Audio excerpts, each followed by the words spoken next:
Hey ladies and gentlemen, welcome back to the channel. My name is KPZ. You are here on the home of the slightly above average ship review. I managed to get one of these early access Spanish cruisers without gambling too much, so I'm going to bring it to you. We're in the tier 3. I'm going to mispronounce this name. Almirante Cervera. I keep wanting to say cerveza, so you know where my mind's going.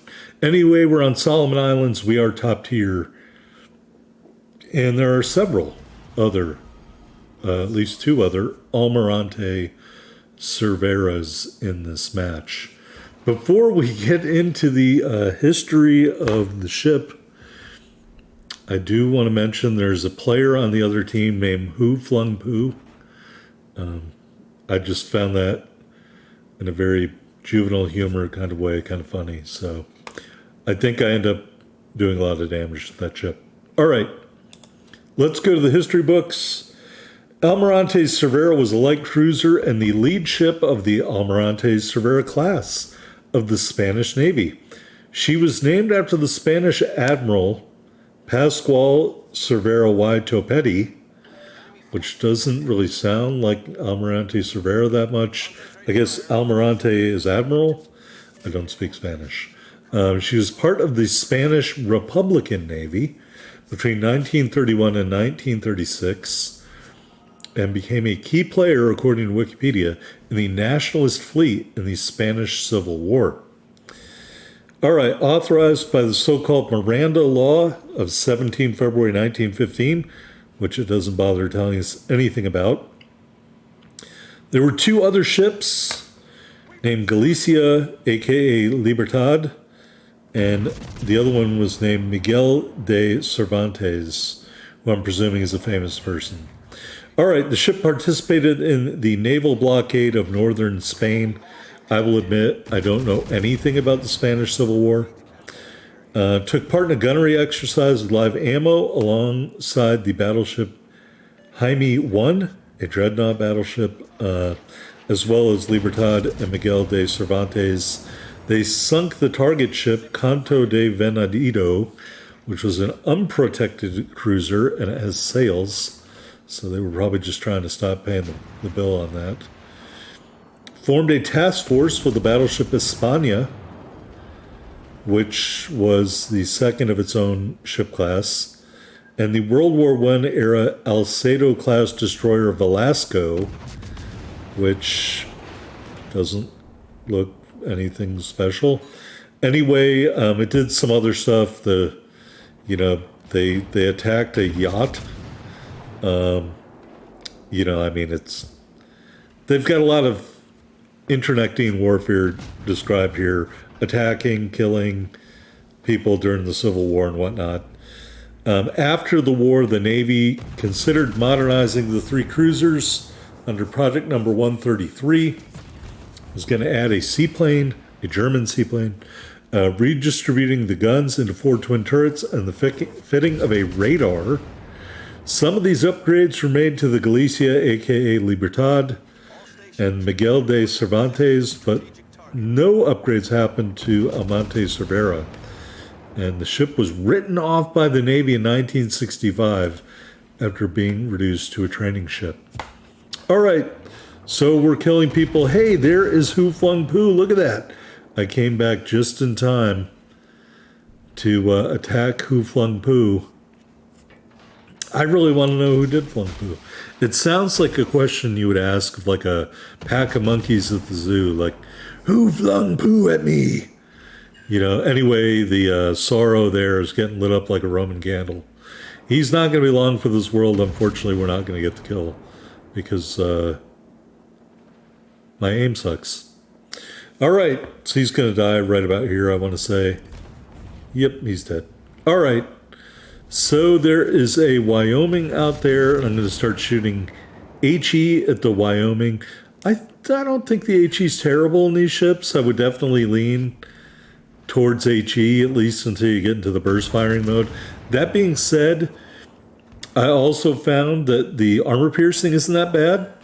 I got another match with a bunch of Citadels. This was just the best match where I actually survived the match. So that's why you're seeing it. But I have pretty good success with the armor piercing as well. So I think you can do damage reliably with either HE by fire or AP against other cruisers. Just one man's opinion. All right, we got 3 jerk-off flags. And everybody's dead on this side. So we're going to turn. You can see the turning radius isn't spectacular, but it'll suffice.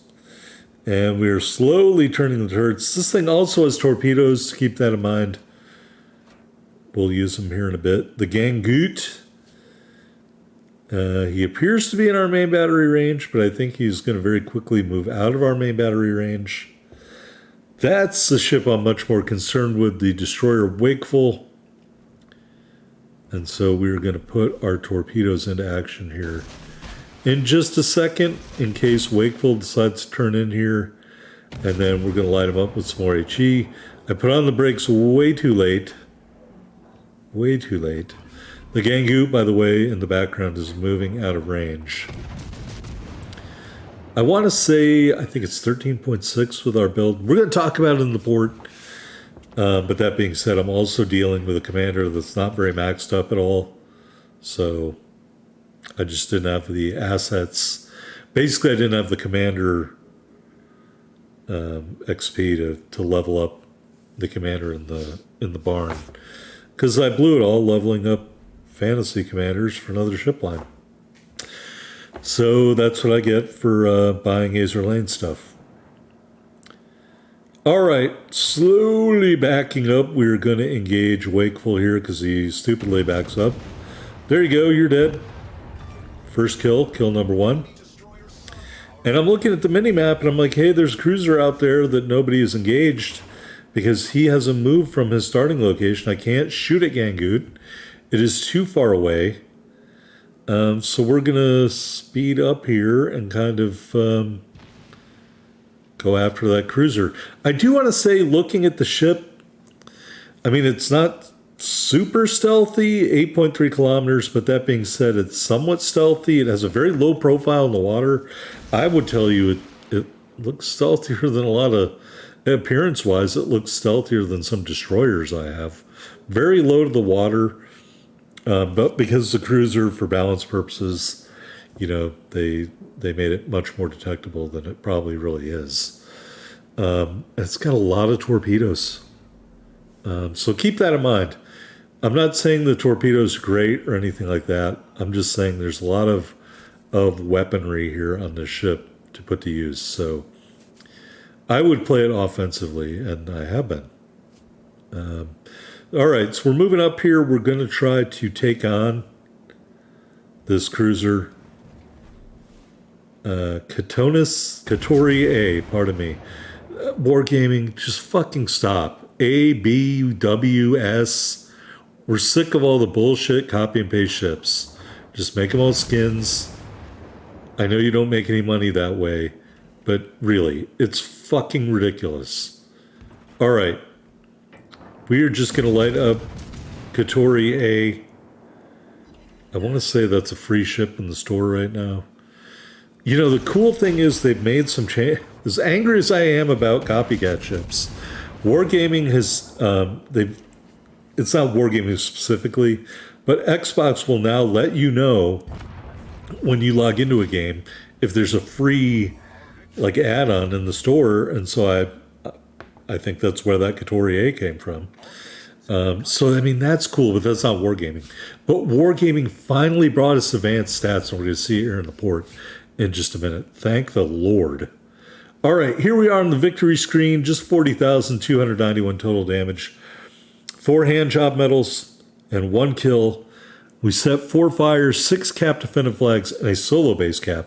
We ended up with 115,077 silver, 2,500 ship XP, 2,800 commander XP in the Almirante Cervera. And we're going to look at our commander, kind of rocking the Abe Lincoln outfit a little bit.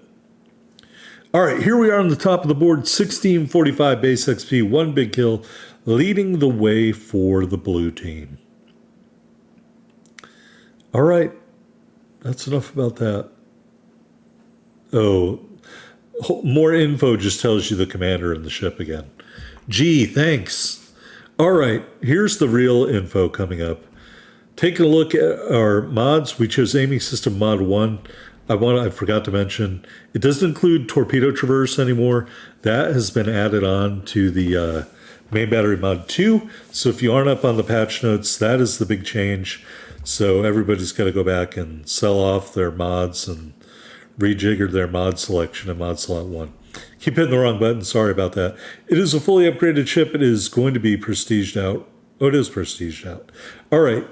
Loadout, we got HE, AP, and torpedoes, unlimited damage control parties, and 3 charges of a short-range sonar. We did not run any booster flags. Type 2 temporary camouflage, and the 2-year strong flag. Here's the advanced specs. Armor, hit points 26,500, and a 10% fire resistance. You can go into each thing. The green is going to be an increase from the base stats. A orangey color is going to be a decrease. So you can see our hit points is an increase from the original amount of 23,300. Our fire chance originally was 7%, or fire resistance. Now it is 10%. Again, sorry, I keep hitting the wrong button. All right, here's the main battery. We've got 3 twin 152 millimeter turrets, 2 individual 152 millimeter guns. The firing range 13.4 kilometers, up from 11.9. The reload time is 10.5 seconds, down from 11 seconds. The turret traverse is 15 seconds. The shell grouping is a value of 2.15. Higher number, better. Our range is decreased slightly. Our dispersion, all that's dispersion values. They're all decreased slightly with our build from the original base value. All right, scrolling down. Max HE shell damage, 1750. The shells go 900 meters per second. Fire setting chance of 9%, up from 8%. And the armor pen of HE is 25 millimeters. Taking a look at the AP shells, max damage, 2,500.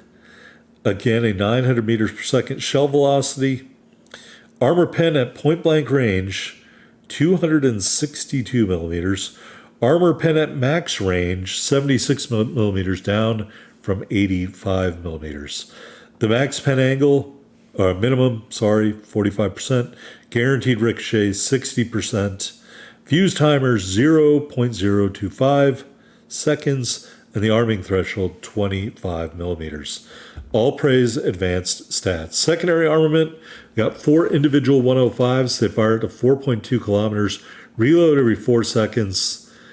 And you can see all these numbers are slightly increased.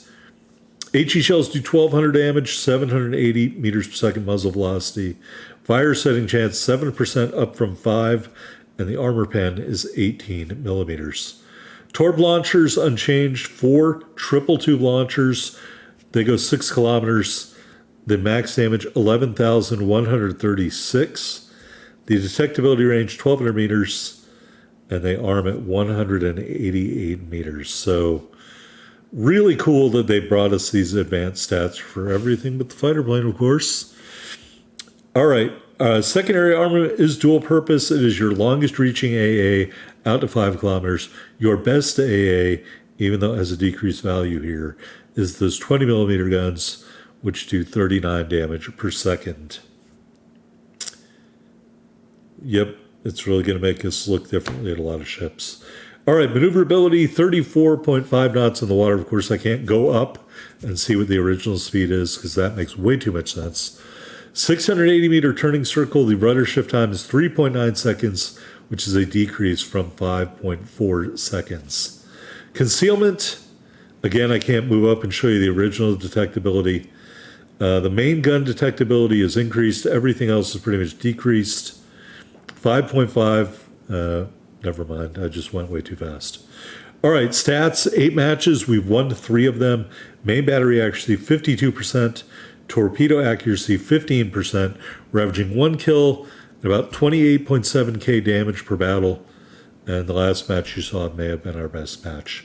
Here's a look at our commander. He is level 10, legendary level 1. Castro Mendez Nunez, he's actually a real person. Base trait, a slight decrease to ship detectability, a slight increase to movement speed. And we went with Genichi Mikawa for more concealment. And our build basically is going to build into that. Burn It Down XXL, greater fire chance. We went with Look at Me Now for more concealment. And then we went into Velocious for greater movement speed. So both of those choices interact with Honor Before Ships, the commander's base trait. Reaching Out XXL, minor increase in range, and we went with Fully Packed. Isn't going to really make a difference on this ship, I don't think. But anyway, that is Almirante Cervera. Tell me what you think. Early access. Don't forget to hit the like button, comment below.